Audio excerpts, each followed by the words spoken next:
Hello, how are you? I hope you guys are doing great. I, Prabhav Sharma, welcomes you all to the Infinity Current Affairs live show. अवसर की प्रतीक्षा में मत बैठो, आज का अवसर ही सर्वोत्तम है। इसी के साथ शुरू करते हैं आज के अपने सेशन को, जो कि करंट अफेयर के ऊपर होने वाला है और एक काफी इंपॉर्टेंट सेशन है अगर आप किसी भी एग्जामिनेशन की प्रिपरेशन कर रहे हैं तो। अगर आप कोई भी एग्जामिनेशन की प्रिपरेशन कर रहे हैं और उसमें अगर करंट अफेयर पूछा जाता है तो ये जो सेशन है वो आपके लिए काफी उपयोगी सिद्ध होगा। तो चलिए शुरू करते हैं आज के सेशन को और सबसे पहला करंट अफेयर देखते हैं। साउथ कोरिया के जो मीना सुई चॉय हैं उनको क्राउन किया गया है मिस अर्थ 2022। तो साउथ कोरिया के मीना सुई चौ जो है वो अब मिस अर्थ 2022 है। जो नई क्वीन बनी है मीना सुई चौ, उनको जो टाइटल है वो मिला डेस्टिनी वैगनर से, जो कि इसके पहले मिस अर्थ थी। जो डेस्टिनी वैगनर थी वो 2021 में मिस अर्थ थी, जो कि कंपटीशन वर्चुअली ऑर्गेनाइज किया गया था। Elements queen were crowned at the circulation of the competition. और इसके साथ साथ जो फिलीपींस के रिप्रेजेंटेटिव थी, फिलिपिनो अमेरिका साइकोलॉजी स्टूडेंट थी जेनी रैम्प, और इन्होंने भी टॉप 20 में फिनिश किया। She was also proclaimed the best fauna costume for Asia and Oceania. तो जो मीना सुई चॉय थी उनको best fauna costume for Asia and Oceania भी मिला। This is the 22nd addition of the annual international competition. ये 22nd एडिशन था, हर साल ये कॉम्पिटिशन ऑर्गेनाइज होता है। इस बार जो कॉम्पिटिशन ऑर्गेनाइज किया गया था वो कॉरोसवेल प्रोडक्शन के द्वारा ऑर्गेनाइज किया गया था, ताकि एनवायरमेंटल प्रोडक्शन को, जो एनवायरमेंटल प्रोडक्शन होता है उसको प्रमोट किया जा सके। अभी तक अगर मैं बात करूं तो ये जो ऑर्गेनाइजेशन होता है, it is also thought ambassador to mount project that help save the planet. तो प्लानेट को सेव करने के लिए, मदद करने के लिए ये जो जो कॉम्पिटिशन है उसको ऑर्गेनाइज किया जाता है। Till now 4 Filipino women have received the title. अभी तक 4 फिलिपिनो वुमेन को ये टाइटल मिला हुआ है, जिसमें से कार्ला हेनरी को 2008 में, जैमी हेरल को 2014 में, एंजेलिना ऑन को 2015 में और कैरन एवेस्को को 2017 में। तो याद रखिएगा, इंपॉर्टेंट होने वाला है आपके एग्जामिनेशन के लिए। नेक्स्ट अगर मैं बात करूं तो तमिलनाडु के जो सीएम है उन्होंने इनॉग्रेट किया है सिपकॉट इंडस्ट्रियल पार्क को। जी हाँ, तमिलनाडु के सीएम जो कि हैं एम के स्टेलिन, उन्होंने इनॉग्रेट किया सिपकॉट इंडस्ट्रियल पार्क को। और ये उन्होंने इनॉग्रेट किया इरायूर में, जो कि तमिलनाडु का एक डिस्ट्रिक्ट है, तमिलनाडु की परम्बलर डिस्ट्रिक्ट में है। ठीक है, तो कहां पे किया? इरायूर में, तमिलनाडु के परम्बलर डिस्ट्रिक्ट में। He also laid the foundation stone for the Phoenix Kothari footwear park. तो उन्होंने एक फाउंडेशन स्टोन भी रखा, किसका? फिनिक्स कोठारी फुटवेयर पार्क भी जो बनने वाला है उसका भी उन्होंने एक तरीके से हम बोल सकते हैं कि पहला जो स्टोन होता है वो रखा। द इनॉग्रेशन ऑफ द, ये जो हमारा सिपकॉट इंडस्ट्रियल पार्क है वो कितने का है? 243.39 एकड़ का। ठीक है, और ये क्यों बनाया जा रहा है? ताकि जो स्टेट इंडस्ट्रीज हैं उनके जो उनका जो ट्रेड है उसको क्या करा जा सके, और अच्छे से प्रमोट किया जा सके, और अच्छे से जो ट्रेड की प्रैक्टिसेस हैं स्टेट के बीच में वो हो पाए। तो इसका जो फुल फॉर्म है सिपकॉट का, वो क्या है? Full form state industries promotion corporation of Tamil Nadu. ठीक है, तो ये आप पॉइंट याद रखिएगा। Tamil Nadu followed an announcement in 22-23 budget session that the new park would set up in. और भी नए पार्क तमिलनाडु खोलने वाला है, जो कि कोयम्बटूर, पेरम्बलूर, मदुरई, वेलूर और त्रिवुलर में होने वाले हैं। ठीक है, तो ये याद रखिएगा, इसका जो फुल फॉर्म है वो एक आपको याद रखना है। और कहाँ पे इनॉग्रेट हुआ? ये तमिलनाडु के एरायुपुर में, पेरम्बलूर डिस्ट्रिक्ट में इनॉग्रेट हुआ। ठीक है, तो इंपॉर्टेंट होने वाला है आपके एग्जामिनेशन के। International day for the abolition of slavery. तो स्लेवरी को खत्म करने के लिए एक इंटरनेशनल डे सेलिब्रेट किया जाता है 22 दिसंबर को। 22 दिसंबर की अगर मैं बात करूं तो एक बहुत ही इंपॉर्टेंट डेट है, क्योंकि बहुत सारी चीजें अभी होती हैं, आगे हम देखेंगे और भी बहुत सारी चीजें 2 दिसंबर को होती हैं। तो 2 दिसंबर आपके लिए काफी इंपॉर्टेंट है, क्योंकि काफी सारी चीजें इस दिन होती हैं। तो पहली चीज जो हमको याद रखना है, पहली 2 दिसंबर में, वो होता है आपका international day for the abolition of slavery. तो स्लेवरी का हिंदी में हम बोलते हैं दासता, यानी कि जो दास वाला जो चीज है उसको हमेशा से जड़ से खत्म करने के लिए डे मनाया जाता है। तो international day for the abolition of slavery is celebrated each year on 2nd December. The day is observed to remind us of evil of enslavement, forced labor, child labor and sexual exploitation and trafficking, and to eliminate slavery practices in our time. तो ये day इसलिए मनाया जाता है ताकि हम याद रख सकें कि किस तरीके से पहले हमको एनसेबलमेंट, फोर्स लेबर, चाइल्ड लेबर, ये सबका सामना करना पड़ता था, चाहे सेक्सुअल ट्रैफिकिंग हो या आपका सेक्सुअल एक्सप्लॉयटेशन हो। तो ये सारी चीजें जो हम अभी तक इसके पहले जो हमारी पीढ़ी थी उनको जो सफर करना पड़ा था, उसको याद रखने के लिए ये एबॉलिशन स्लेवरी डे मनाया जाता है 2 दिसंबर को। The international day for the abolition of slavery highlight the history of slavery, किस तरीके से ये स्लेवरी चलती थी हमारे पहले का जो टाइम था उसको दिखाया जाता है। Slavery continues to persist today, आज भी कुछ जगह पे स्लेवरी जो है वो कंटिन्यू चल रही है, पर अब थोड़ा सा कम हो गया है, पर उसके खिलाफ लोगों को जागरूक करने के लिए ये दिन जो है वो मनाया जाता है। नेक्स्ट जो है आपका world computer literacy day 2022 celebrated on 2 दिसंबर। तो जो आपका वर्ल्ड कंप्यूटर लिटरेसी डे है वो 22 दिसंबर को मनाया गया। ठीक है, तो sorry not 22, I am so sorry, 22 बोल रहा हूं मैं बार बार, 2 दिसंबर को बनाया गया। ठीक है, it was started in 2001 by NIIT, a world famous Indian computer firm. तो ये 2001 में शुरू किया गया था NIIT द्वारा, जो कि एक बहुत ही प्रसिद्ध कंप्यूटर की फर्म है। The day is entirely devoted to computers and how they are significant source of concern with the modernization of the planet। तो ये जो दिन होता है ये पूरा रिलेटेड होता है किससे? कंप्यूटर से रिलेटेड होता है, और उसमें ये बताया जाता है कि किस तरीके से जो हमारे कंप्यूटर्स हैं वो बहुत ज्यादा उपयोगी हैं आज के आधुनिक दुनिया में। ठीक है, the aim is to highlight the importance of computer literacy, और कितना ज्यादा हमारे लिए इंपॉर्टेंट या क्रूशियल है कि हमको कंप्यूटर का ज्ञान हो। आपको भी पता है अगर आज के समय में हमें कंप्यूटर का ज्ञान नहीं है तो हम काफी पीछे लोगों से पिछड़ जाते हैं। ठीक है, और यहाँ पे हम प्रमोट करते हैं आपके technological skill, specially in children and women, the aim to inspire them to learn more and more, make their work easier by the use of computer. तो ये भी हम इसमें बताया जाता है, प्रमोट किया जाता है, इस डे में बताया जाता है कि किस तरीके से लोग ज्यादा से ज्यादा कंप्यूटर का यूज करके अपना काम को क्या कर सकते हैं, आसान कर सकते हैं। तो इंपॉर्टेंट है, याद रखिएगा 2 दिसंबर को 2 चीजें मनाई जाती हैं अभी तक हमने जो देखी। एक चीज और देखते हैं, नेशनल पॉल्यूशन कंट्रोल डे भी 22 दिसंबर 2022 2 दिसंबर को मनाया जाता है। ठीक है, तो 2 दिसंबर को जो एक और चीज मनाई जाती है वो क्या हो गया आपका, national pollution control day. National pollution control day is observed every year on 2 December in India. The day is recognised to commemorate the precious life that were lost in Bhopal gas tragedy. तो जो लोग जिन लोगों की मृत्यु हो गई थी Bhopal gas त्रासदी में, जो कि एक बहुत दुखद त्रासदी थी हमारे इंडिया की, तो उस त्रासदी में जिन लोगों की मृत्यु हो गई थी तो उनकी याद में ये दिवस मनाया जाता है। The great industrial disaster of the history of India, the main M and objective of celebrating the National Pollution Preservation Day 2022 in India to create awareness among the people about the judicious use of industries to prevent uncalled for industrial disaster। तो ये दिवस इसलिए मनाया जाता है कि ताकि ज्यादा से ज्यादा लोगों को जागरूक किया जाए इस बारे में कि किस तरीके से वो प्रिवेंट कर सकते हैं ऐसी एक्टिविटीज को जो उनके जीवन के लिए हार्मफुल हो सकती है। ठीक है, नेक्स्ट अगर मैं बात करूं तो जो प्रशांत कुमार है वो न्यू प्रेसिडेंट बन गए हैं AAAI के। अब ये AAAI क्या है, तो advertising agencies association of India. जी हाँ, एडवर्टाइजिंग एसोसिएशन ऑफ इंडिया। तो जो प्रशांत कुमार है वो अब सीईओ भी रह चुके हैं, वो south Asia of group media के वो सीईओ हैं, south Asia group media private limited के। अब वो प्रेसिडेंट बन गए हैं AAAI के। He has an experience of 25 year in the industry. Total उनको 25 साल का एक्सपीरियंस, 25 साल का अनुभव है इंडस्ट्री में।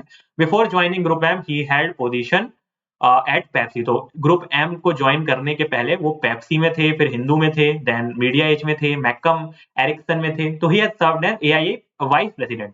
तो 2020 से लेकर 2022 तक वो वाइस प्रेसिडेंट थे, और अब वो प्रमोट होकर क्या बन गए हैं, प्रेसिडेंट बन गए हैं Prashant Kumar. Other elected members की बात करें तो जो विशनदास हरदाई हैं,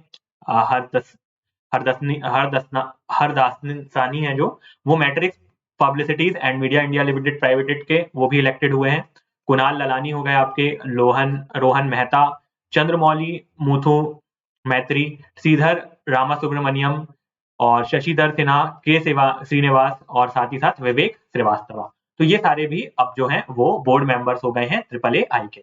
चलिए, international lusophone festival to be held in Goa. तो जो इंटरनेशनल लूसोफोन फेस्टिवल है वो इस साल होने वाला है कहाँ पे, गोवा में। तो ministry of external affairs in partnership with Indian council of cultural relationship ICCR and the Goan government will organize the international Lusophone festival in Goa from 3 December to 6 December। तो जो मिनिस्ट्री ऑफ अफेयर है, साथ ही साथ ICCR और जो Goan government है, वो मिलकर 3 तारीख से 6 तारीख तक जो ये लूसोफोन फेस्टिवल है वो गोवा में ऑर्गेनाइज करेंगे। तो it will be inaugurated by the chief minister of Goa Pramod Sawant at Darbar hall in Rajbhavan. Minister of state for external affair Meenakshi Lekhi will be the guest of honour. तो यहाँ पे जो गेस्ट ऑफ ऑनर होने वाली है वो हमारी minister of state for external affair Meenakshi Lekhi होने वाली है। Air correspondent reports the lusophone are people that speak Portuguese as a native or as common second language. तो ल्यूसोफोन क्या होते हैं? ल्यूसोफोन वो लोग होते हैं जो पोर्तुगीज अपनी नेटिव लैंग्वेज के जैसा बोलते हैं, ठीक है। तो पोर्तुगीज जैसे आपको सबको पता ही होगा कि गोवा में पहले पोर्तुगल का राज था, गोवा को जो ऑक्यूपाई कर रखा था तो पोर्तुगीज ने ऑक्यूपाई कर रखा था। तो लूसोफोन वही लोग होते हैं जो पोर्तुगीज अपनी पहली भाषा होती है और जो उनकी दूसरी भाषा होती है वो गोवा की कॉमन लैंग्वेज होती है। The community of Portuguese language countries also known as Lusophone Commonwealth is a multilateral forum founded on 17 July 1996 at the first CPLP head of state and government summit in Lisbon। तो ये जो community होती है Portuguese language country की, उनको हम बोलते हैं लूसोफोन कॉमनवेल्थ। तो ये भी आप याद रख सकते हैं कि जो पोर्तुगीज लैंग्वेज कंट्रीज हैं उनकी जो कम्युनिटी है उसको हम बोलते हैं लूसोफोन कॉमनवेल्थ। और ये एक मल्टीलेटरल फोरम है जो कि 17 जुलाई 1996 को बनाया गया था। Goa has had historical linkage with the Lusophone world. This has been nurtured through the presence of Portuguese culture। तो गोवा जो है वो काफी ज्यादा पोर्तुगीज ट्रेडिशंस है उसको उसमें बहुत ज्यादा इन्फ्लुएंस है, क्योंकि उसके पहले वहां पे पोर्तुगीज का राज था। तो इसलिए ये जो फेस्टिवल है वो गोवा में मनाया जाता है। चलिए नेक्स्ट मैं बात करूं तो 23rd hornbill festival 2022 begin in Nagaland. तो ये हॉर्नबिल जो होती है वो एक तरीके का पक्षी होता है ना, उसके बारे में भी अभी हम बात करेंगे। तो 23rd हॉर्नबिल फेस्टिवल जो है वो नागालैंड में शुरू किया जाएगा। तो begin eight Naga heritage village Kisama में बनाया जाएगा नागालैंड के। और नागालैंड का जो एक बहुत ही फेमस फेस्टिवल है, काफी एग्जामिनेशन में पूछा जाता है कि जो हॉर्नबिल फेस्टिवल है वो कहाँ मनाया जाता है। तो ये 1 दिसंबर से लेकर 10 दिसंबर तक चलने वाला है। जो वाइस प्रेसिडेंट है वहां के जगदीप धनकार, और उन्होंने इनॉग्रेट करेंगे इस फंक्शन को। 1 तारीख को उन्होंने इनॉग्रेट किया यानी कि कल। और now it has been more than 20 years that the Hornbill festival of Nagaland has welcomed visitor from around the world. तो 20 साल से ज्यादा ये 20 साल से ज्यादा ये बनाया जाने लगा है, ठीक है। और in 10-day festival a visitor gets the opportunity to view the नेगा ट्राइब। तो जो भी लोग यहाँ पे जाते हैं इस फेस्टिवल के दौरान तो उनको अपॉर्चुनिटी मिलती है ताकि वो नागा ट्राइब को देख पाए, उनके कल्चर को समझ पाए और वो किस तरीके से अलग अलग जगह रहते हैं, कैसे क्या चीजें वो फॉलो करते हैं, वो सारी चीजें समझ पाए। तो याद रखना आपको एग्जामिनेशन के लिए जो हॉर्नबिल फेस्टिवल है वो कहाँ मनाया जाता है? नागालैंड में मनाया जाता है। अगर मैं हॉर्नबिल की बात करूं तो एक तरीके का क्या होता है, वो बर्ड होता है। तो hornbill is a Indian bird also known as concave casque hornbill, ठीक है। इस तरीके से इसकी जो चोंच होती है वो सामने की तरफ निकली होती है। Then it is the one of the larger member of the hornbill family and is found in the Indian subcontinent and Southeast Asia। तो इंडियन सबकॉन्टिनेंट में आपको ये देखने को मिलेगी और साथ ही साथ साउथ ईस्ट एशिया में भी आपको देखने मिलेगी। The bird is an important part of tribal cultures and known for its size and color। तो साइज और कलर के लिए जानी जाती है।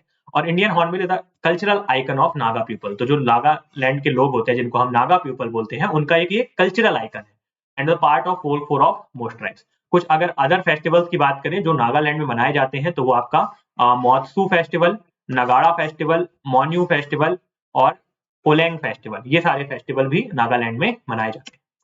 एक्सरसाइज सुदर्शन प्रहार conducted by Indian army Sudarshan Chakra Corp. तो जो इंडियन आर्मी की सुदर्शन चक्र कॉर्प है उन्होंने एक्सरसाइज सुदर्शन प्रहार को कंडक्ट किया। Indian army Sudarshan Chakra corps carries out exercise Sudarshan Prahar in the desert of Rajasthan. कहाँ पे किया इसको? राजस्थान में किया। द एक्सरसाइज किस चीज पे फोकस करती थी? तो synergise application of combat power through the integration of force multiplier and practising new battle technique in an integrated all arm environment showcasing high level of professionalism and offensive spirit. तो जो नई नई तकनीकें हैं उनको किस तरीके से यूज करके हम युद्ध वगैरह लड़ सकते हैं, उसी का ये अभ्यास के लिए इसको किया जाता है। लेफ्टिनेंट जो वहां के जनरल AK सिंह है और GOC इंचार्ज जो है southern command witnessed exercise Sudarshan प्रहार। तो किस तरीके से अपनी पावर हम मतलब हमारी जो कॉम्बैट पावर है उसको टेस्ट करते हैं, हम नई जो बैटल की टेक्निक्स होती हैं उनको टेस्ट करते हैं, है ना। पूरा एकदम हाई प्रोफेशनलिज्म के साथ और बिल्कुल सीरियसली डेडिकेशन के साथ ये एक्सरसाइज जो है वो परफॉर्म की जाती है। नेक्स्ट अगर मैं बात करूं तो 12th edition of Agni warrior exercise between India and Singapore conflict. तो इसके पहले हमने बात की थी इंडिया और USA के बीच की जो एक्सरसाइज थी, उसके पहले हमने बात की थी इंडिया और ऑस्ट्रेलिया के बीच में जो एक्सरसाइज थी। आज हम बात कर रहे हैं इंडिया और सिंगापुर के बारे में। तो आपको ये मुझे बताना है कि इंडिया और जो USA की बीच, चलिए हम आगे क्वेश्चन में भी डिस्कस करेंगे इसको। 12th edition of Agni warrior exercise between India and Singapore concluded. The 12th edition of Agni exercise Agni warrior a bilateral exercise between the Singapore Indian Army which had commenced on 13 November 2022 concluded at Feld Firing Ranges Devlali. तो 13 नवंबर को ये शुरू हुई थी और ये अब खत्म हो गई है। Exercise Agni warrior involve showcasing joint fire power planning execution and use of the new generation equipment by the artillery arm of both आर्मीज। तो जो नए नए इक्विपमेंट्स आए हैं उनको किस तरीके से चलाया जा सकता है, यूज किया जा सकता है, इसी से रिलेटेड ये हमारी वॉर होती है। ठीक है। Exercise also includes participation by both sides in joint computer war game as a part of joint planning process. तो एक कंप्यूटर वॉर गेम भी खेला जाता है इस एक्सरसाइज में। Both side utilise nice technology and artillery observation simulate as a part of joint training. तो जो नई टेक्नोलॉजीज है वही सारी यूज करके ये जो एक्सरसाइज है उसको परफॉर्म किया जाता है। Expert academic discussion were conducted on modern trends on artillery and refinement of artillery planning process। तो ये सारी चीजें मेनली आपको नाम याद रखना है। इसका नाम जो होता है अग्नि वॉरियर होता है। ठीक है, जो नाम होती है एक्सरसाइज सिंगापुर और इंडिया के बीच में, उसका नाम क्या होता है, अग्नि वॉरियर। चलिए नेक्स्ट अगर मैं बात करूं जो फॉर्मर प्रेसिडेंट थे चाइना के जियांग जेमिन, उनका निधन हो चुका है। और ये जो जियांग जेमिन थे वो चाइना के प्रेसिडेंट रहे हैं 1993 से लेकर 2003 तक। After the 1989 Tiananmen crackdown, Jiang Jing governed the Communist Party's decision while leading China through the history making changes। तो काफी ज्यादा इंपॉर्टेंट योगदान रहा है इनका चाइना का जो इतिहास है उसमें। बहुत सारे इन्होंने रिवॉल्यूशनरी काम भी किए थे। मार्केट ओरिएंटेड रिफॉर्म्स थी उनको इन्होंने रिवाइव किया। हांगकांग को इंडिपेंडेंस मिली ब्रिटिश से इन्हीं के अंडर में, मतलब यही तब प्रेसिडेंट थे चाइना के। Beijing join the world trade organisation, तो बीजिंग ने वर्ल्ड ट्रेड ऑर्गेनाइजेशन को ज्वाइन किया जब ये प्रेसिडेंट थे।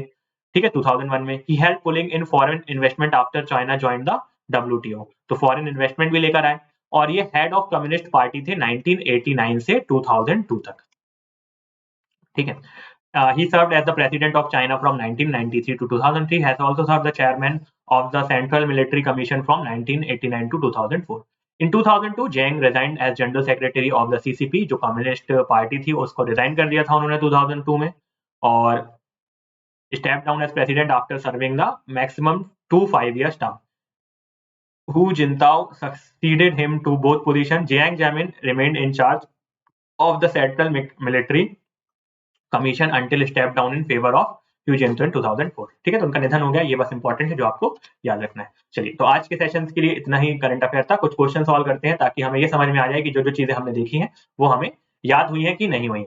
सबसे पहले किसको मिस अर्थ 2022 का क्राउन मिला? तो the answer is very simple. क्या था आपका आंसर? मीनाक्षी चाउ। तो जो मीनाक्षी चाउ था, तो यहाँ पे आप एम से मिस है ना, उस तरीके से चाहे तो याद रख सकते हैं। बाकी अगर कोई आप ट्रिक जानना चाहें तो वो भी आप बना सकते हैं। What is the full form of SIPCOT? तो ये भी इंपॉर्टेंट है, फुल फॉर्म क्या होता है आपका सिपकॉट का? तो state industries promotion corporation of Tamil Nadu, state industrial potential computer telecommunication, state industrial parliament corporation of technology. तो आंसर क्या हो जाएगा यहाँ पे? जो आंसर होगा वो हो जाएगा state industries promotion corporation of Tamil Nadu. International day for abolition of slavery, तो वो कब मनाया जाता है? इंटरनेशनल डे अगर स्लेवरी को अबोलिश करने के लिए कब मनाया जाता है? तो it is celebrated on the 2 December. World computer day भी कब मनाया जाता है? तो it is also celebrated on world computer literacy day. कब मनाया जाता है?